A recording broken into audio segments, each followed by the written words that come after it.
This week to be closer to China.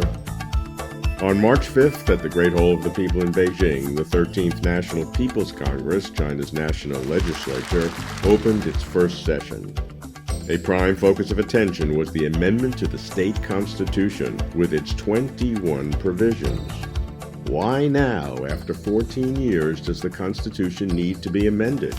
What is it about China's new era that demands numerous constitutional changes? 上一次宪法的修改是2004年，我们可以看呢，这个差不多隔5-6年的时间就有一次宪法的修订，反映了国家发展的这个变化的速度很快。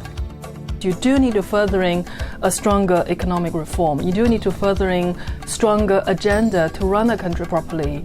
And therefore, perhaps you do actually need a strong pair of hands to give a clear steer to the country. What's happening to the governance of China? What's the big picture? This week, be closer to China.